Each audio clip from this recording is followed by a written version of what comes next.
Olá, queridos, a graça e a paz do Senhor Jesus Cristo. Que alegria receber você aqui na nossa terceira aula do livro de Efésios, que culmina com o capítulo 3. Semana passada estudamos o capítulo 2, um capítulo tão profundo, tão cheio de revelações. O livro de Efésios, na verdade, todo ele é um livro profundo teologicamente, e eu tenho tentado com muito esforço tornar tudo isso muito mais leve, muito mais produtivo, para que vocês consigam entender versículo por versículo de cada um desses capítulos. Lembrando que se você ainda não assistiu nenhuma das outras aulas, nós estamos estudando há basicamente 12 semanas as cartas da prisão, as cartas de Paulo. Começamos com o livro de Filemão, depois o livro de Colossenses, Filipenses e agora estamos no livro de Efésios, no capítulo 3. Então, se você ainda não pegou sua Bíblia, vai lá, pega sua Bíblia, abra no livro de Efésios, capítulo 3, versículo 1. Amém? Vamos comigo? Por esta causa, que causa é essa que Paulo começa aqui, né? A continuação da carta. Sempre lembro para vocês, né?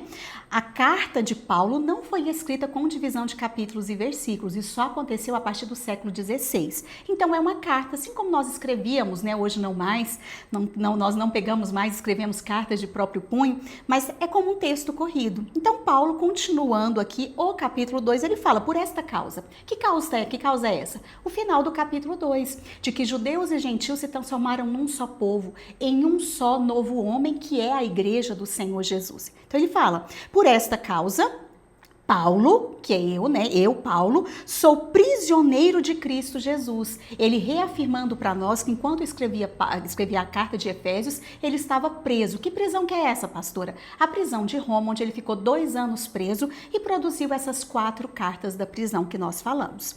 Então ele fala, sou prisioneiro de Cristo Jesus por amor de vós, gentios. Esse amor é o amor que ele sempre prega, desde a carta aos Coríntios. O amor ágape, o amor sacrificial, o amor que se entrega, o amor que é o próprio amor de Deus para com a humanidade.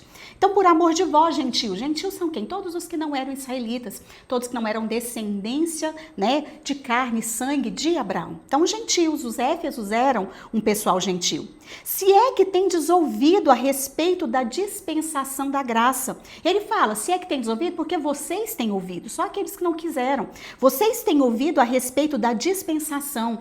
Dispensação aqui, o grego é oikonomia. Oikonomia quer dizer mordomia, administração, ou seja, Deus, na administração da graça dele, foi confiada a ele, Paulo. Paulo recebeu do Senhor essa mordomia. Que mordomia é essa? Para vós outros, eu fui chamado de Deus, fui chamado por Deus, pela graça de Deus, para manifestar ou passar a vocês. Aí, versículo 3, pois segundo uma revelação, não foi algo humano, não foi algo que Paulo leu naquilo, né, nos pergaminhos da época, naquilo que poderia ter de conhecimento de Deus, foi algo revelado pelo Espírito Santo. Me foi dado a conhecer o mistério oculto. Que mistério que é esse? Algo que estava oculto nos séculos, como nós já falamos muito nas cartas de Paulo. É algo que estava oculto. Oculto onde? Antes de Jesus. Em toda a história de Israel no Antigo Testamento e até antes disso, esse mistério estava oculto. Conforme escrevi há pouco, resumidamente, ou seja, lá antes, para nós, no capítulo 2, ele escreveu resumidamente, algo que estava oculto. Versículo 4, pelo que quando vocês lerem, vocês poderão compreender, ou seja, ter revelação, ter discernimento, algo gerado pelo Espírito Santo.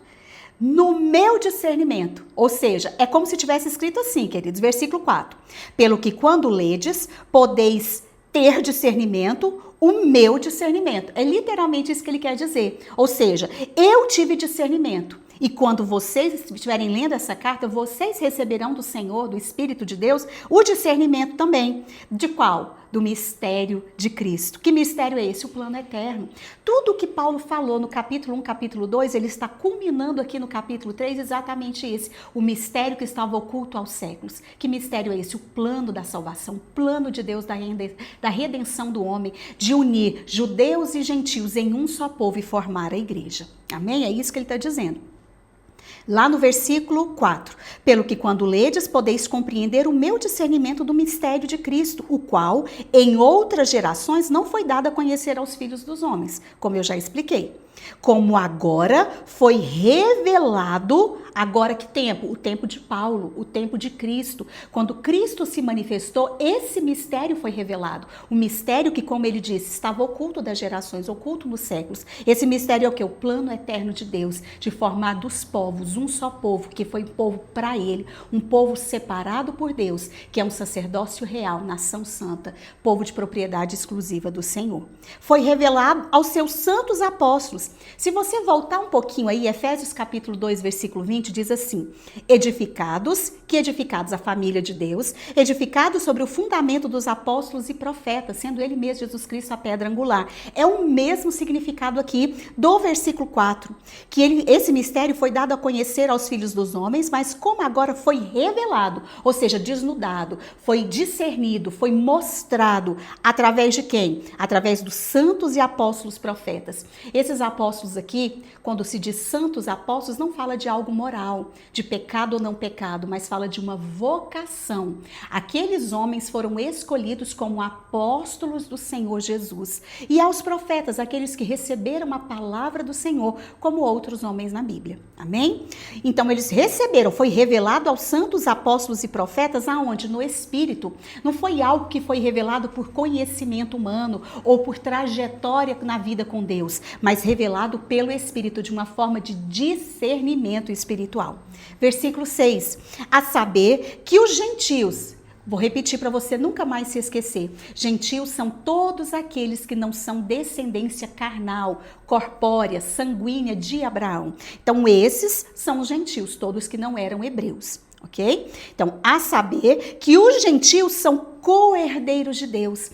Esse co-herdeiros é o mesmo termo de Romanos capítulo 8, versículo 17, quando fala que nós somos herdeiros de Deus e co-herdeiros com Cristo. É o mesmo significado.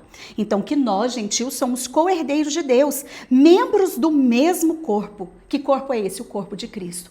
Onde nós já estudamos muito nessas 4 cartas também, que Cristo é o cabeça e nós, a igreja, somos o corpo de Cristo. Então ele fala, membros do mesmo corpo e coparticipantes da promessa em Cristo Jesus. Ou seja, Cristo recebeu algo e nós somos coparticipantes com ele, ou seja, participantes juntamente com Cristo. Por meio do evangelho, ou seja, nós fomos alcançados, nós nos tornamos coparticipantes com Cristo por meio do evangelho. Que evangelho é esse? As boas novas de salvação. Amém? Versículo 7, vai lá. Do qual quem? Do evangelho, fui constituído ministro, ou seja, eu fui aquele que executa uma missão. Eu fui constituído ministro conforme o dom da graça de Deus a mim concedida. O que Paulo está falando, pastora? Eu fui comissionado, eu fui estabelecido como aquele que tem que executar uma missão. Ele está falando isso aqui. Conforme o dom, eu recebi um presente, eu recebi um favor de Deus, um dom de Deus. Eu recebi esse dom, e esse dom é fruto unicamente da graça. Por vários versículos Paulo fala, eu era perseguidor da igreja, eu era aquele que perseguia o povo de Deus. Só que pelo dom da graça de Deus, me foi concedido algo, foi me concedido um dom, é isso que ele está falando. Segundo a força operante do seu poder, ou seja, não é na minha força. Não é na minha eloquência, não é no meu conhecimento, não é naquilo que eu sei, não é naquilo que eu deixei de saber ou aquilo que eu vou saber. É unicamente partindo de Deus e não de Paulo. Eu recebi através da força operante do seu poder em mim. Ou seja, foi o poder de Deus que opera em mim, através de mim, que me tornou ministro da graça de Deus. Ou ministro desse evangelho. Amém? Versículo 8. A mim, o menor de todos os santos. Eu sempre brinco que se tinha um cara que podia bater no peito e falar, esse cara sou eu, era o apóstolo Paulo. O cara era fera, o cara era grande, o cara tinha muito conhecimento, tinha todos os requisitos que um grande homem poderia ter. Mas Paulo, por uma consciência do seu pecado, por reconhecer a sua pequenez diante de Deus, por ter de fato e de verdade um coração contrito na presença de Deus e reconhecer as suas mazelas, ele afirma, a mim, o menor de todos os santos, ou seja, ele batia no peito e falava, não sou eu, é ele, eu não tenho nada, ele é tudo. Então, no menor menor de todos os santos, me foi dada esta graça. Que graça foi essa? De pregar aos gentios o evangelho. Ele entendia, e eu e você temos que entender, que isso é um favor imerecido. Nós não merecemos sermos ministros, nós não merecemos ser aqueles que falam do amor de Jesus. Mas como ele disse, foi-me dada esta graça de pregar aos gentios. Foi-me dada esta graça de realmente ser um ministro do Senhor, um ministro do Evangelho. Das insondáveis, continuação do versículo, das insondáveis riquezas de Cristo. Ou seja, é algo que você não consegue compreender. Por mais que você tente, por mais que você busque conhecer as riquezas de Cristo, você nunca vai conhecer totalmente, porque é insondável, não tem como você perceber, não tem como você conhecer completamente. É isso que Paulo está falando. Versículo 9. E manifestar qual seja a dispensação do mistério. De novo, igual no versículo 2.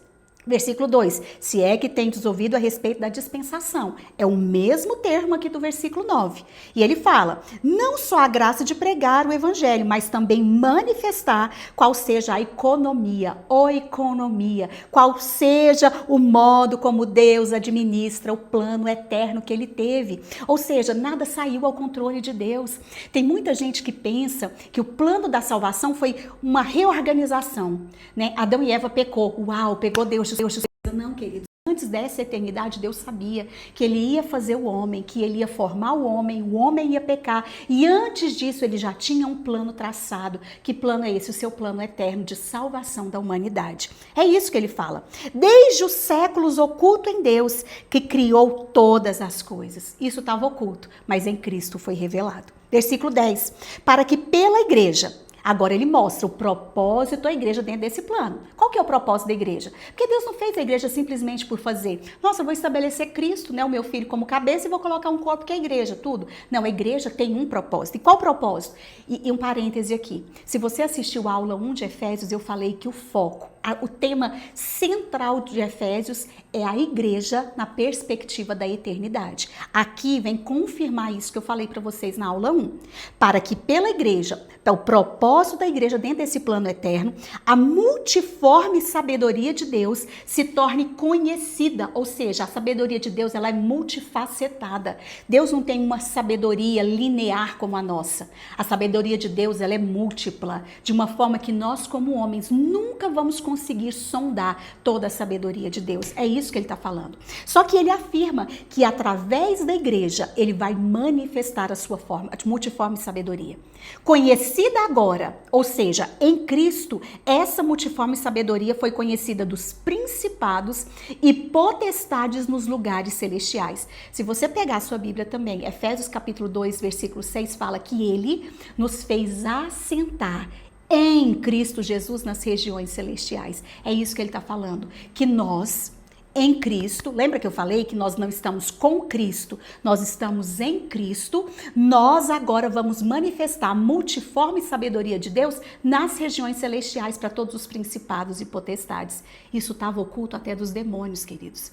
O diabo e os demônios sabiam que havia de vir alguém que o Senhor levantaria para ferir, né, para pisar sobre a cabeça da serpente, a serpente lhe feriria o calcanhar, mas eles não sabiam como esse plano da redenção seria executado. Mas através de Cristo eles souberam. E nós como igreja vamos manifestar essa multiforme sabedoria, ou pelo menos temos que manifestar, queridos. Versículo 11. Segundo o eterno propósito, como eu disse, não foi nada improvisado. Esse propósito da salvação, do evangelho, das boas novas, das boas notícias de salvação, ela já era eterna. Que estabeleceu Deus em Cristo Jesus, o nosso Senhor. Ou seja, o eterno propósito era enviar Jesus, seu Filho unigênito, João capítulo 3, versículo 16, para que todo aquele que crer em Jesus não pereça, mas tenha a vida eterna. Versículo 12, pelo qual temos ousadia. O termo aqui, né, o termo, a raiz, na verdade, grega é coragem. Então, seria assim, pelo qual temos coragem e acesso com confiança. Ou seja, nós temos coragem e acesso com muita confiança. Esse é o termo, é com excesso de confiança, porque isso é sem medo. Se você pegar o Antigo Testamento, Lá em Êxodo capítulo 20, você vai ver ali o momento que Moisés sobe ao Monte Sinai e o povo, né, se achega perto do monte e eles veem trovões, raios, relâmpagos e eles se atemorizam diante de Deus. E viram para Moisés e falam: Moisés, fale você com Deus, não a gente, para que a gente não morra. Quando aqui Paulo fala que existe um acesso com coragem, com confiança, sem medo, ele está rebatendo o que era da lei mosaica. Antes existia um mediador, Moisés ou os sacerdotes. Um sumo sacerdote, uma vez por ano, podia acessar a presença de Deus no Santo dos Santos, porque o tabernáculo de Moisés, era formado pelo átrio, onde todo o povo tinha acesso. No lugar santo, apenas sacerdotes que tinham que fazer ali, né, os rituais diários, e o Santo dos Santos, onde tinha a Arca da Aliança, que simbolizava ou tipificava a presença de Deus no meio do povo de Israel, aquele lugar que era separado por um véu. Somente o sumo sacerdote, uma vez por ano, podia entrar, depois de rituais e sacrifícios, para apresentar diante de Deus a expiação, ou seja, o apagar dos pecados do povo. O que Paulo está vindo? Ele está vindo refutar, está vindo acabar com tudo isso. Agora você não precisa mais de rituais, você não tem mais um véu que te separa da presença de Deus. Agora o seu acesso é com confiança, com coragem, com ousadia, sem medo, diante. E Hebreus capítulo 4, me lembrei desse versículo agora. Hebreus capítulo 4, versículo 16 fala: entrando com confiança diante do trono da graça, aonde vocês vão encontrar misericórdia diante de Deus. Ou seja, a partir de Cristo, não existe mais nada que nos separa do amor de Deus ou da presença de Deus, porque o próprio Jesus se afirma, João capítulo 14, versículo 6, eu, Jesus, sou o caminho, a verdade e a vida. Ninguém vem ao Pai a não ser por mim. Ele é o nosso acesso. Ele é quem nos traz confiança, nos traz coragem, que tira todo o nosso medo. Amém? Vamos continuar? Versículo 13, portanto, vos peço que não desanimem, não desfaleçam nas minhas tribulações, porque ele estava preso, irmãos. Paulo era constantemente injustiçado, ele era preso, açoitado, dado como morto, apedrejado por amor a Jesus. Mas aqui ele fala, não desanimem por minha causa, pelas minhas tribulações. Por vós, ele está falando que essas tribulações são por vós, porque nisso está a vossa glória. O que ele está falando? Isso tudo que está acontecendo faz parte do processo de implantar, de trazer Cristo para se manifestar em vocês, porque essa é a vossa glória. Lindo, né, irmãos? Toda vez que eu vejo isso aqui eu me arrepio. Versículo 14, a parte final agora do capítulo. Por esta causa, que causa é essa? De tudo que nós falamos, pela causa do evangelho, me ponho de joelhos diante do Pai. Por esta causa de formar Cristo em vocês, de vocês receberem essa glória, de vocês serem a glória de Cristo, eu me coloco de joelhos diante do Pai. E aí é interessante eu também falar que quando ele fala eu me coloco de joelhos diante do Pai, ele está indo contra uma cultura judaica, uma cultura dos hebreus. Eles oravam em pé. Agora, quando você ora de joelhos, você não está apenas com um ritual, né, quadrado, engessado de repetir as suas orações diante de Deus, mas não com liberdade. A mesma liberdade do acesso, da confiança, da coragem, da falta de medo de Deus. Ele fala, eu me coloco de joelhos diante do Pai, de quem toma toda a família. E aí, como toma o nome toda a família tem um nome, você concorda comigo? Por exemplo, a minha família, né, de papai e mamãe, Duarte Souza. Mamãe Duarte, papai Souza. Eu tenho o nome da minha família. E peguei agora o Fernandes do meu marido, ou seja, os nossos filhos herdaram o Fernandes do papai e o Duarte da mamãe. Ou seja, nós agora diante de Deus, nós tomamos o nome de Deus. O nome de Deus, porque agora somos família de Deus. E todos que se tornaram família de Deus invocam o nome do Senhor, tomam o nome do Senhor, tanto no céu como sobre a terra, para que segundo a riqueza da sua glória, ou seja, segundo a riqueza do seu poder, da sua manifestação, ele vos conceda que sejais fortalecidos com poder. Não é um fortalecido na força humana, na capacidade humana, na saúde humana, mas é um fortalecimento no dunamis, poder de Deus manifestado para te capacitar para cumprir algo. É dunamis aqui, ok? Muita gente fala dunamis, mas é dunamis, ok? Então vamos lá. Conceda que sejais fortalecidos com poder divino que capacita, mediante o seu espírito no homem interior, ou seja, mediante algo espiritual no seu espírito. Não é mais algo que é feito por fora, de rituais, de sacrifícios, de postura, do seu corpo, não, mas é algo que é no espírito, gerado pelo Espírito Santo. Amém? Então vamos continuar, versículo 17. E assim habite Cristo no vosso coração, ou seja, more, faça morada, Cristo no vosso coração, pela fé. Agora nós não fazemos mais nada por rituais, você sempre vai lembrar disso que eu falo para vocês incessantemente. Agora é pela fé, é algo espiritual dentro de você. Estando vós arraigados, ou seja, com raízes profundas, e alicerçados, ou seja, com uma base sólida, em amor. Vou repetir para que você entenda. E assim habite Cristo no vosso coração pela fé, estando vós enraizados e alicerçados em amor. O que tem que ser a sua raiz, o seu alicerce é sempre o amor. E esse amor é o amor ágape. Lembre-se sempre que o amor ágape é estável, é totalmente intencional. É sacrificial. O amor ágape, ele toma o dano e ama, independente se a pessoa merece ou não. Esse é um amor que nós temos que estar enraizados e alicerçados. Versículo 18. A fim de poderdes compreender. Compreender como? Por revelação divina. Não é compreender por ler apenas, mas por revelação dada pelo Espírito Santo. Com todos os santos. Vou repetir para você não se perder. Qual que é o propósito? A fim de poderdes compreender com todos os santos. Revelação divina de forma coletiva para a igreja. Qual é a largura? Aqui ele entra numa dimensão espacial. Paulo aqui, ele traz a memória, ele puxa na memória para a pessoa, apesar que nessa época aqui talvez eles não entendessem, mas é como se você pegasse um cubo, sabe? Um quadrado, um cubo.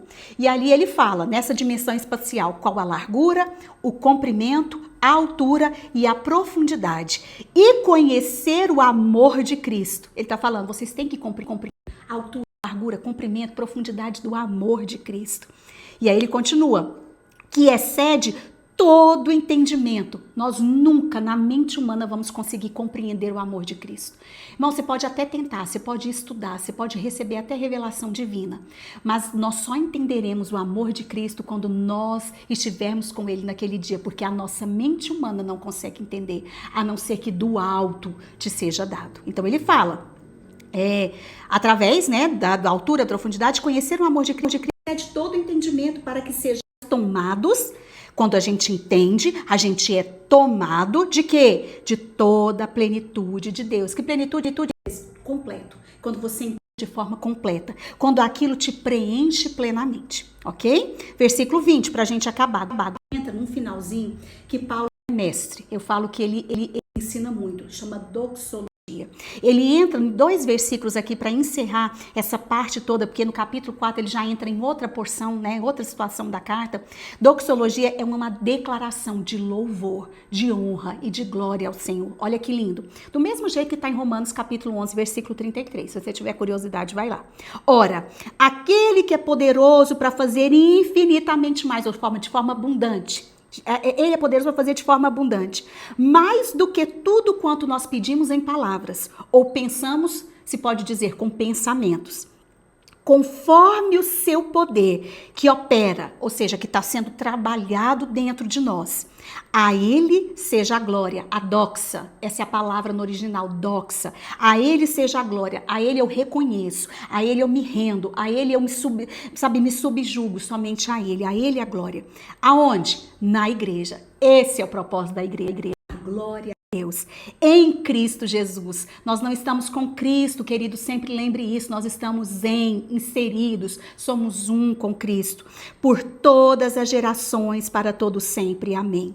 Ou seja, aquele que é poderoso para fazer mais do que nós pedimos ou pensamos, ele é poderoso. Poderoso de que forma? Com o seu poder, que opera em nós. Esse poder opera em nós todos os dias, não é em um momento, quando você sente arrepio, quando você vê um milagre acontecendo, mas esse poder está sendo operado em nós constantemente. Para quê? Para que a ele seja a glória para todos sempre. Amém, queridos? Diante do que eu expliquei para vocês, Leiam de novo Efésios capítulo 3 com esse entendimento, para que na semana que vem, quando nós entrarmos no capítulo 4, você já entre entendendo toda a primeira porção da carta, que equivale capítulo 1, capítulo 2 e capítulo 3. Amém? E leia Efésios capítulo 4 para a semana que vem. Um grande beijo, que Deus te abençoe em nome de Jesus.